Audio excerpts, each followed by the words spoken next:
Hi everyone, this is Chris DC and again welcome to my channel. Today I'm going to make a review on the Colossal Go Extreme Leather Black Volume Express from Maybelline. So this is my final verdict. So I've already applied the mascara and hindi ko na sasabihin kung paano mag-apply, kung papahid pa ganyan o pababa. So eto na siya, nag-volumize naman siya. So I can say that this is good, 100% on my opinion. This is my personal opinion. I don't know if it's good for you, but I can say that it's good for me. So I can say that Maybelline is doing a great job for this. I know this has been a long time already. So many YouTuber already review for this. So on my personal opinion, on my review, I can say that this is very good because as you can see on my eyes, it's volumized talaga at saka nabuhay talaga yung aking eyes, as same as the last Sensational, but iba yung feeling ko dito, mas maganda talaga siya. So this is it.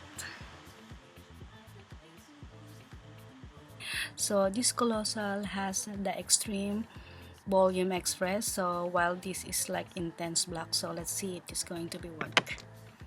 So this is the packaging. So let's check if this is going to be volumized or which one is better. So this is not the same as like I reviewed for the last Sensational that there is a curve. Now this is just round bristle all over. So but there the body is like there's a shape in there, and this the color is black. If you can see, there is also color yellow on the bristle, but this is pure black. So let's check if this is going to be work for me.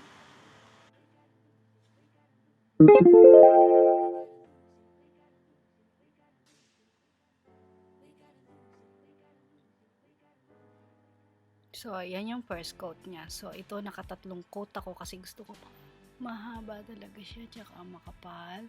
So ouch. Okay, good. So guys, nalagyan ko na yung aking isang mata. I'm just going to fill the other one to see how it looks like. So, ayan. I think mas maganda to. This is good, but this last Sensational is good, but I guess and I'm sure that this is much better than this. So for out of 10, this I can give like 8. For out of 10, I can give this like 10. As you can see, nag-volumize talaga yung eyes ko at saka mas mahaba yung length niya compared to last Sensational. Ang ganda niya na kasi nag-volume talaga siya. Kasi nakita niya nga wala yung isa, diba? Tapos isa. Ganda dito.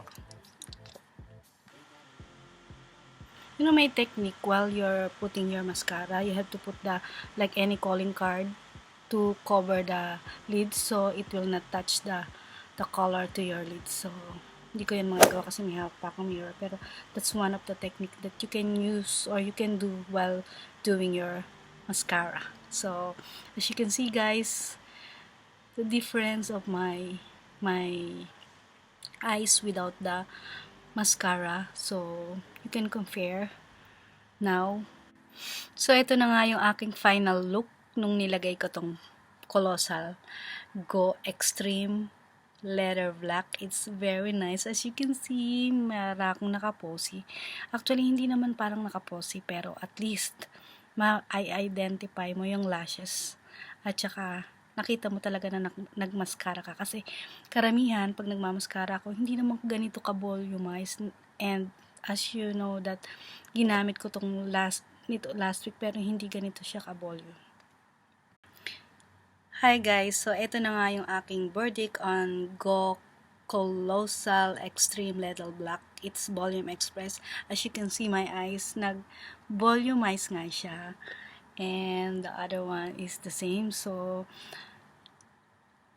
very good siya. At saka, I can say na kung nag-work sa akin, mag-work sa inyo. Pero siyempre, depende on how you apply the mascara, and there are some techniques that sometimes they put like powder and then they going to put the mascara. So, okay din yon. Tapos, pag naglalagay kayo ng mascara, Pwede rin na lalagyan nyo yung ng business card or any paper so that it will not touch your skin to avoid na malagyan yung mata nyo. So, eto yun.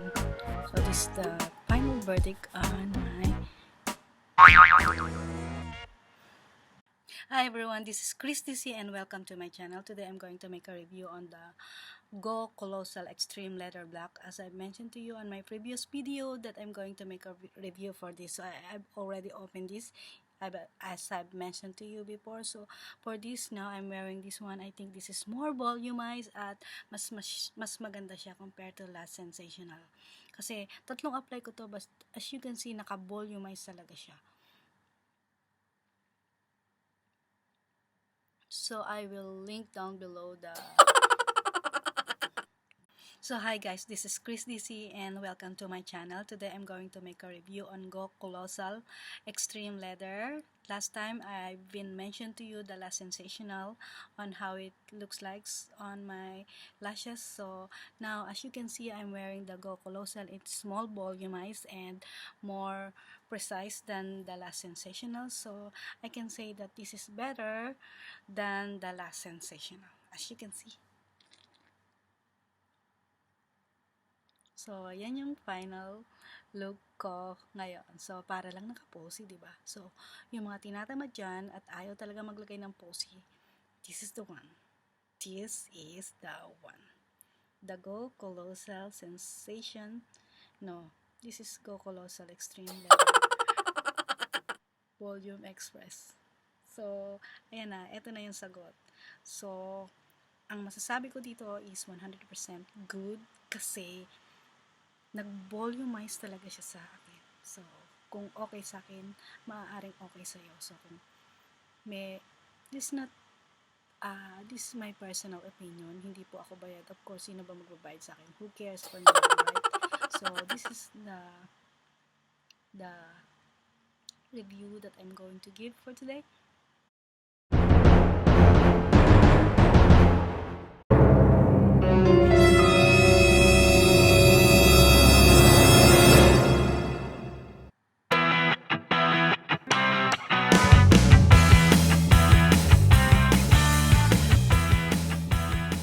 So thank you for all your comment on my previous videos. So these are the following. Please bear with me.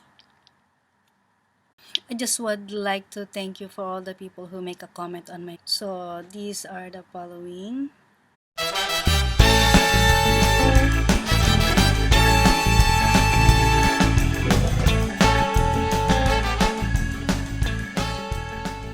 This is not alphabetical order, but ito yung mga nauna sa aking mga comments. So Bebs Hudeker, I don't know if I pronounce it right.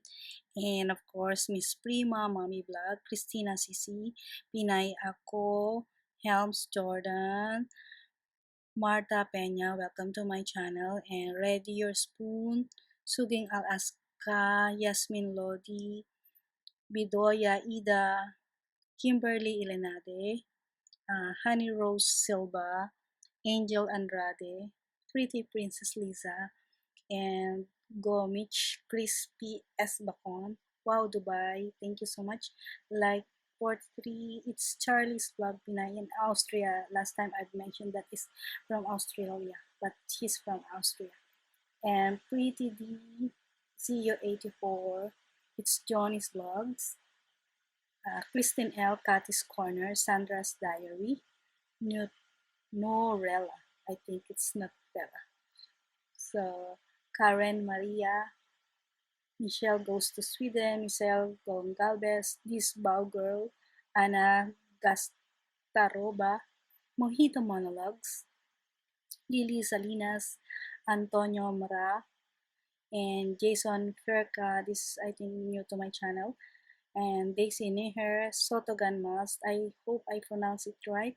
And Degyo Tenya Franca, hello bro. And it's Sawa, Donna Spark, it's Mihei, Ali, of course, Miss Smile Tumbongera. And she gave me 3 comments, so she deserved a big shout out. So it's Ruby, Hi Sis, Brow Beauty Core, Debbie Perez, Delvis D, hello, Vitalicus 75, blah blah blah, I don't know, it's a different language. Mr. Peter Muller Tunes, JP Sarro TV, it's Brandy, and Dayland's Fantasy Playland, Lilibet's channel, and Miss Heidi Cordova.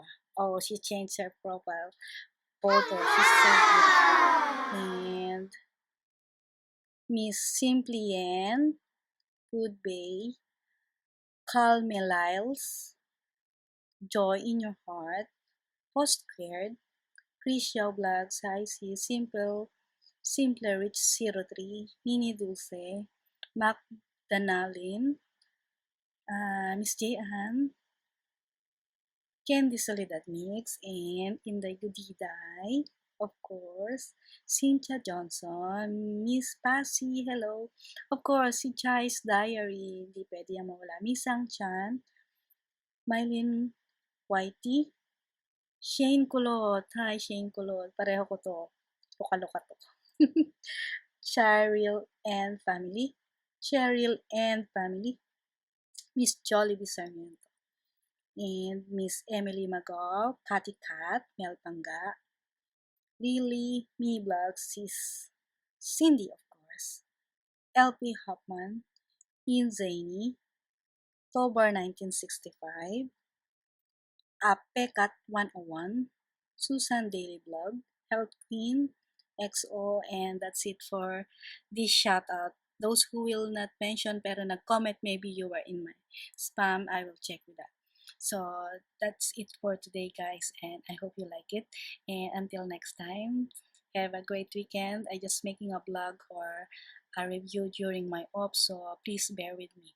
So it's nice to watch all your comments, and looking forward for your videos to support. So until next time.